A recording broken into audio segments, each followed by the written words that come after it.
कल हमने पढ़ा था कंट्रोलिंग के बारे में कि कंट्रोलिंग क्या होती है, कंट्रोलिंग किस वजह से की जाती है। कंट्रोलिंग का हमने नेचर पढ़ा था, स्ट्रेटजी कंट्रोल, ऑपरेशनल कंट्रोल के बारे में हमने पढ़ा था और हमने पढ़ा था कंट्रोलिंग की इंपॉर्टेंस क्या होती है।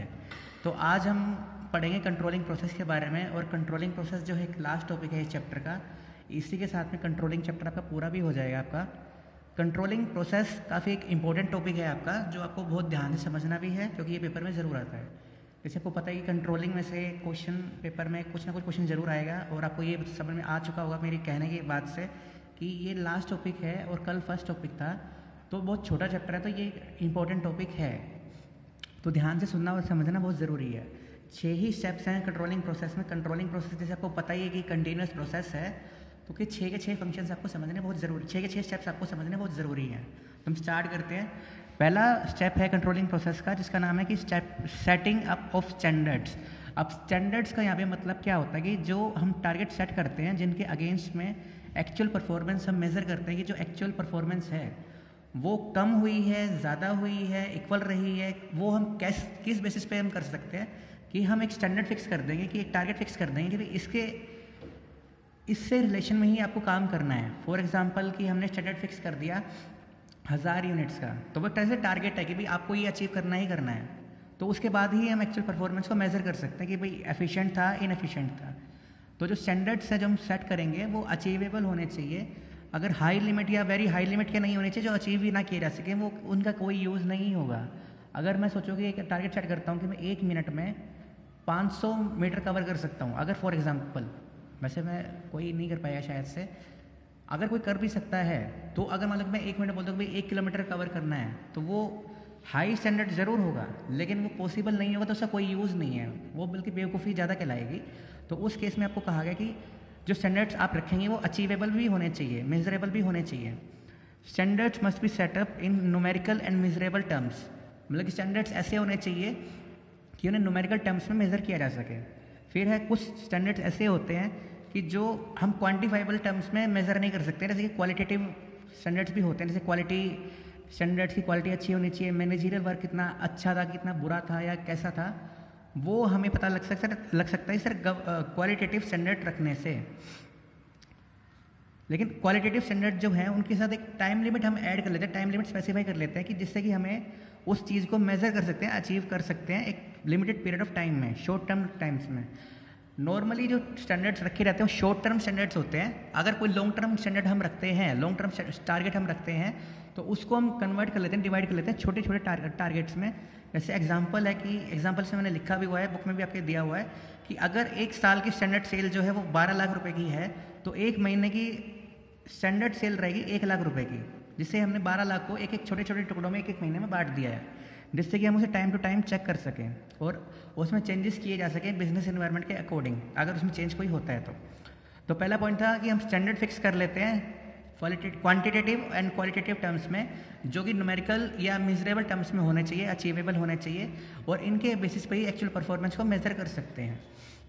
फिर नेक्स्ट पॉइंट है measuring of performance. After setting up of standards the performance of employees is measured by evaluating actual work done by them. मतलब कि जब हम टारगेट सेट कर लेते हैं उसके बाद में जो एक्चुअल परफॉर्मेंस रही है एम्प्लॉइज़ की, हम उसे मेज़र करते हैं कि भाई कितना उन्होंने काम किया है, कितना लेवल तक उन्होंने काम किया है, कितना उन्होंने अचीव किया है। जब हम उनकी परफॉर्मेंस को मेज़र कर रहे होते हैं तो क्वालिटेटिव एंड क्वांटिटेटिव एस्पेक्ट्स को दोनों को ही ध्यान में रखते हैं। ऐसा नहीं कि सिर्फ क्वान्टिटेटिव को, क्योंकि क्वान्टिटेटिव जो एस्पेक्ट होता है वो थोड़ा ईजी होता है, कन्वीनियंट होता है, क्योंकि क्वान्टिटेटिव में पता लग जाता है कि उसने 1000 यूनिट्स प्रोड्यूस की हैं। क्वालिटेटिव में हमें सिर्फ ये पता लगता है कि ये क्वालिटी स्टैंडर्ड फिक्स हुआ है। लेकिन कुछ एम्प्लॉयज़ ऐसे होते हैं जो क्वालिटेटिव एस्पेक्ट को इग्नोर करके क्वांटिटेटिव टारगेट को अचीव कर लेते हैं, लेकिन उसका कोई फ़ायदा नहीं होता है। तो एक मैनेजर को ध्यान रखना चाहिए कि क्वांटिटेटिव एंड क्वालिटेटिव स्टैंडर्ड्स दोनों ही अचीव हो जाएं। मैनेजर की जो परफॉर्मेंस होती है वो मेज़र की जाती है कि उसकी एफिशिएंसी लेवल से ऑर्गेनाइजेशन की। Performance of research and development जो डिपार्टमेंट होता है उसकी परफॉर्मेंस मेज़र की जाती है कि कितनी नई टेक्नोलॉजी आई है, कितना उन्होंने अपग्रेडेशन किया है। ठीक है, तो हम मेज़र करते हैं अलग अलग डिपार्टमेंट्स की, अलग अलग इंडिविजुअल्स की परफॉर्मेंस को उनकी परफॉर्मेंस के अकॉर्डिंग पे बेसिस पे, मतलब कि उनके एफिशिएंसी या इनएफिशिएंसी लेवल को ध्यान में रख के फिर हम उनको कंपेयर करते हैं। थर्ड पॉइंट जो है कंपेयर परफॉर्मेंस बिटवीन स्टैंडर्ड्स। मतलब जो एक्चुअल में परफॉर्मेंस रही थी, हम उसको कंपेयर करेंगे एक्चुअल परफॉर्मेंस को प्लान्ड परफॉर्मेंस से या स्टैंडर्ड से कंपेयर करेंगे कि भाई कितना डिफरेंस आ रहा है। अगर दोनों में मैचअप हो रहा है तो कंट्रोलिंग प्रोसेस जो है वहीं पे पूरी हो जाएगी। फिर हम डिफरेंट प्लान बनाएंगे, डिफरेंट ऑब्जेक्टिव सेट करेंगे, उसको हम अचीव करने के लिए प्लान मतलब कंट्रोलिंग करेंगे।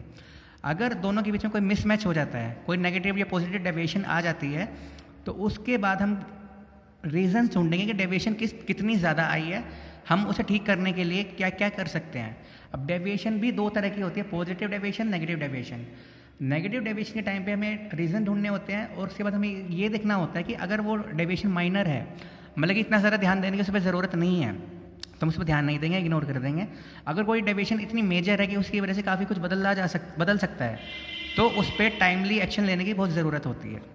फिर नेक्स्ट पॉइंट है एनालाइजिंग डेविएशन, मतलब हम उस डेविएशन को एनालाइज करेंगे, क्योंकि सभी डेविएशन जो होती हैं ऑर्गेनाइजेशंस में, वो सभी ज़रूरी नहीं होते कि आप एक टॉप लेवल मैनेजमेंट को या सीईओज़ को बोर्ड ऑफ डायरेक्टर्स के नोटिस में लाया जाए, क्योंकि कुछ डेविएशंस ऐसी भी होती हैं जिन पे ध्यान देना आज की डेट में ज़्यादा ज़रूरी नहीं होता है। तो वैसे ही इन डेविएशंस को दो कैटेगरीज में बांटा गया है। एक वो डेविएशन होती है जिस पे अर्जेंटली ध्यान देने की बहुत ज़्यादा ज़रूरत है, क्योंकि उसका जो फोकस है, मतलब कि जो उसका इम्पैक्ट है, वो लार्जली होल ऑर्गेनाइजेशन में पड़ने वाला है, तो उस पर आज ही ध्यान देने की ज़रूरत है, उसे हम डालेंगे फर्स्ट कैटेगरी में। और कुछ माइनर डेविएशंस या डिसीजन उनको बोल सकते हैं जिनका खास कोई फर्क नहीं पड़ने वाला ऑर्गेनाइजेशन पे, उसको हम डालेंगे सेकंड कैटेगरी में। ये दोनों कैटेगरीज हम पढ़ते भी आगे। दो कैटेगरीज हैं डेविएशंस की। पहली का नाम है क्रिटिकल पॉइंट कंट्रोल। अब क्रिटिकल पॉइंट कंट्रोल का मतलब क्या होता है कि वो जो की एरियाज होते हैं, मतलब कि it means keeping focus on those key areas and if there is any deviation in those key areas then it must be attended urgently. मतलब की एरियाज कौन कौन से हो सकते हैं जिसमें चेंज आने की वजह से पूरी ऑर्गेनाइजेशन में बहुत कुछ बदलाव आ सकते हैं, तो उस पर हमें आज ही ध्यान देने की बहुत ज़्यादा ज़रूरत पड़ती है। ऐसा नहीं कि हम की एरियाज़ को इग्नोर नहीं कर सकते हैं। जैसे फॉर एग्जांपल कि जैसे अभी कोरोना वायरस चल रहा है, तो ये आपके लिए की एरिया है, क्योंकि इससे आपकी हेल्थ बिगड़ सकती है। अगर मान लो कि आज अगर खाने में अगर आपने रोटी नहीं खाई, चावल खा लिया, तो वो आपका की एरिया नहीं है। की एरिया क्या है कि अगर आप भूखे हो, आपको कुछ भी खाने को मिल रहा है, तो वो आपके लिए की एरिया है। की एरिया का एक तरह से मतलब होता है कि जिसकी वजह से आपके हेल्थ में या ऑर्गेनाइजेशन की अगर हम बात करें तो उसके प्रॉफिट पे या सेल्स पे काफ़ी ज़्यादा प्रभाव पड़ सकता है, उन्हें हम बोलते हैं की एरियाज। जैसे कि मैंने एग्जांपल भी मेंशन कर रखा है, if there is an increase in cost of production, अगर किसी भी वजह से कॉस्ट ऑफ प्रोडक्शन बढ़ती है तो वो की एरियाज है जिस पे आज ही ध्यान देने की ज़रूरत है, क्योंकि उससे प्रॉफिट थोड़ा कम हो सकता है हमारा। फिर नेक्स्ट कैटेगरी है मेरी मैनेजमेंट बाय एक्सेप्शन। इसमें थोड़े माइनर डेविएशंस आती हैं जिस पे हमें आज की डेट में ध्यान देने की ज़रूरत नहीं है। फॉर एग्जांपल जैसे कि मौसम की चेतावनी मिलती है ना आपको कि बारिश आने वाली है, तो वो एक तरह से मैनेजमेंट बाय डेविएशन है कि बारिश आ जाएगी चली जाएगी, इतना ध्यान देने की ज़रूरत नहीं है उस पर। लेकिन अगर आपको कहा जाए कि तूफान आने वाला है, बाढ़ आने वाली है, तो वो आपका की एरिया बन जाएगा, क्योंकि उससे आपको ध्यान देने की ज़रूरत पड़ेगी। तो ये डिफरेंस आपको याद भी रखना पड़ेगा। और बिजनेस मोटिव से आपको मैं कहूँ तो हमें हर चीज़ को कंट्रोल करना ज़रूरी नहीं होता है, क्योंकि कुछ ऐसे एरियाज़ होते हैं जो एक तरह से माइनर डेविएशन जिसको हम बोलते हैं, जो मैनेजमेंट बाय एक्सेप्शंस में होता है कि हम मैनेजमेंट कर तो रहे हैं लेकिन उस पर फोकस नहीं करने की, अगर छोटी सी छोटी प्रॉब्लम हो जाती है कोई तो, क्योंकि कभी भी बिजनेस में सारी प्रॉब्लम्स का सोल्यूशन नहीं ढूंढते हैं, सिर्फ उन्हीं प्रॉब्लम्स का सोल्यूशन ढूंढा जाता है जो एक्चुअल में इंपॉर्टेंट होती हैं, ज़रूरी होती है, जिनका आज ही सोल्यूशन ढूंढना ज़रूरी होता है। तो वो उसे हम बोलते हैं मैनेजमेंट बाय एक्सेप्शन। छोटी प्रॉब्लम्स को इग्नोर करके टाइम वहाँ लगाया जाता है जिससे कि टाइम भी सेव हो, एनर्जी भी सेव हो। टाइम वहाँ लगाया जाएगा जहाँ पे मेजर प्रॉब्लम्स होती हैं, उनके सॉल्यूशन ढूंढने में। फिर नेक्स्ट पॉइंट है टेकिंग करेक्टिव एक्शंस। अब करेक्टिव एक्शंस का मतलब क्या होता है कि जब कोई नेगेटिव डेविएशन आती है तो उसे ठीक करने के लिए फ्यूचर में जिससे कि वो मैच हो सके, एक्चुअल परफॉर्मेंस और प्लान्ड परफॉर्मेंस मैच करने के लिए हम करेक्टिव एक्शंस लेते हैं। जैसे कि on comparing the actual performance with planned performance, the manager will come to the know about the deviations between the planned and actual output. मतलब कि आउटपुट के बीच में, प्लान्ड एंड एक्चुअल आउटपुट के बीच में डेविएशन आती है, उसका हम रीज़न ढूंढेंगे। फिर उसके बाद हम नेक्स्ट एक्शन जो लेंगे कि वो दूर कैसे की जा सकती है, उन्हें हटाया कैसे जा सकता है। हम करेक्टिव एक्शंस लेंगे, सजेस्टिव स्टेप्स लेंगे उसको दूर करने के लिए, जिससे कि सभी कुछ जो है ट्रैक पे लाया जा सके वापस दोबारा। अब वो कौन कौन से करेक्टिव एक्शंस हो सकते हैं? अगर मान लो कोई सिचुएशन है जो थोड़ी क्रिटिकल नहीं है, इतनी माइनर प्रॉब्लम है, जैसे मैनेजमेंट बाय एक्सेप्शन की अगर हम बात करें माइनर डेविएशंस है, तो हम उसे वैसे के वैसे रहने देंगे। फिर है redesign plans if these are over stated और नॉट मैचिंग। अगर वो जो हमारा एक्चुअल आउटपुट है वो मैच नहीं कर पा रहा है प्लान आउटपुट से, तो हम अपने प्लान्स को दोबारा बनाएंगे। और अगर अपनी परफॉर्मेंस को इम्प्रूव करना है तो हम करेक्टिव एक्शंस लेंगे, जैसे कि हो सकता है कि एम्प्लॉयज़ को हम ट्रेनिंग प्रोवाइड कर सकते हैं, मशीनरी नई ला सकते हैं, रिसर्च एंड डेवलपमेंट में नई टेक्नोलॉजी यूज़ कर सकते हैं।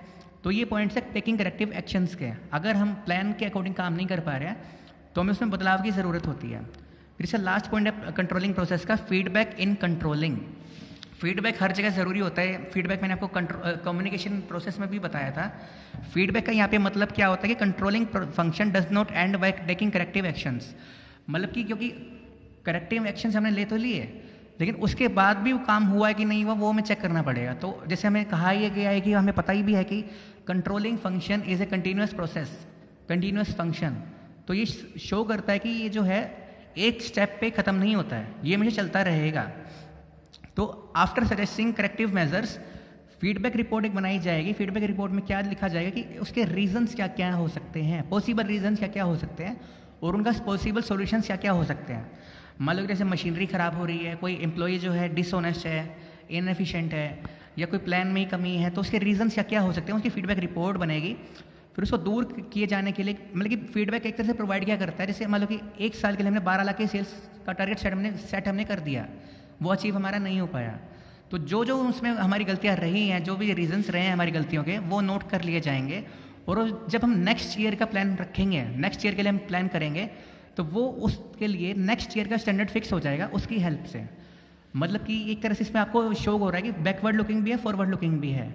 बैकवर्ड लुकिंग कैसे कि जो हमने इस साल की जो हमने प्लानिंग की थी, जो टारगेट अचीव नहीं हो पाया, रीजंस हमने ढूंढे, फीडबैक रिपोर्ट हमने बनाई, उसके बाद हमने फॉरवर्ड लुकिंग कहाँ पे आ रहा है कि हमने नेक्स्ट ईयर के लिए हमने उसके बेसिस पे स्टैंडर्ड फिक्स किया है। और उसके बाद में कंट्रोलिंग प्रोसेस फर्स्ट स्टेप से दोबारा स्टार्ट हो जाएगी। ठीक है, तो ये तो थी, यहाँ पे तक थी आपकी कंट्रोलिंग प्रोसेस। बस इसका एक छोटा सा लास्ट टॉपिक है, जितना आपको स्क्रीन पर दिख रहा है उतना ही है। डेविएशन का मतलब होता है difference between actual output and standard output. मतलब कि जो एक्चुअल परफॉर्मेंस है और आपकी जो टारगेट परफॉर्मेंस है उसके बीच का जो डिफरेंस होता है उसे हम बोलते हैं डेविएशन या डिफरेंस। ठीक है, 2 तरह की डेविएशन होती हैं आपके टाइम कंट्रोलिंग में, एक है पॉजिटिव डेविएशन, एक है नेगेटिव डेविएशन। पॉजिटिव डेविएशन वो होती है जब एक्चुअल आउटपुट जो है एक्सीड कर जाता है प्लान्ड आउटपुट को। फॉर एग्जाम्पल कि एक्चुअल आउटपुट 1200 का है और हमने सोचा था कि 1000 का टारगेट हमने रखना था और हमने 1200 अचीव कर लिया, तो वो हो गई पॉजिटिव डेविएशन, जिसमें हमने सोचने की ज़रूरत नहीं है, वो हमारा प्रॉफिट है। नेगेटिव डेविएशन क्या होता है, जब एक्चुअल आउटपुट हमारा प्लान्ड आउटपुट से कम होता है। मान लो कि हमारा प्लान्ड आउटपुट था 1200 यूनिट्स का और हमने 800 यूनिट प्रोड्यूस किए हैं, तो जो हमारा 200 यूनिट्स का है वो नेगेटिव डेविएशन है, उसमें हमें ध्यान देने की ज़रूरत पड़ेगी, क्योंकि उससे हमारा जो लॉस भी हो रहा है, हमारा प्लान जो गोल था वो अचीव नहीं हो पाया है, तो हमें दोबारा से ध्यान देने की ज़रूरत है, करेक्टिव एक्शन लेने की ज़रूरत है। तो ये था आपका controlling process, and with that controlling chapter is completed. आपका कल का जो है ब्रेक रहेगा, संडे का भी आपका ब्रेक रहेगा। मंडे से हम स्टार्ट करेंगे फाइनेंशियल मैनेजमेंट। आपके इसी के साथ में 8 चैप्टर पूरे हो गए हैं और मोस्ट लाइकली 10 सितंबर तक मोस्ट लाइकली आपका पूरा सिलेबस ही पूरा हो जाएगा। 12 चैप्टर्स इंक्लूडेड, पहले सभी कुछ कंप्लीट हो जाएगा मैक्सिमम 10 सितंबर तक। तो आप ध्यान से पढ़ें, कहीं भी कोई डाउट हो तो मुझसे साथ साथ पूछते भी रहें, कहीं ऐसा ना हो कि मैं आगे कराता जाऊं और आप कहीं कुछ कर ही ना रहे हो और आपका सारा कुछ जो बेस है वो बन ही ना पाए। क्योंकि ऐसा हो सकता है कि इस साल जैसे आपको पता है कि कोई भी ऐसी सिचुएशन नहीं है, कुछ भी नया हो सकता है, कोई भी नॉर्मल रेगुलर सिचुएशन नहीं है आपकी, तो स्पेशली आप ध्यान दें। कुछ भी ऐसा वो भी हो सकता है कि एग्ज़ाम शायद किसी जल्दी हो जाए, कुछ हो जाए, तो आपको ध्यान देने की ज़रूरत है। बाकी आपकी कॉन्फ्रेंस कॉल भी आप कर सकते हैं या इंडिविजुअल भी, आप कभी भी जब भी चाहे कॉल करिए, मुझसे क्वेश्चन पूछ सकते हैं। तो आज आपका ये 8th चैप्टर कंट्रोलिंग आपका पूरा हो गया है। Thank you.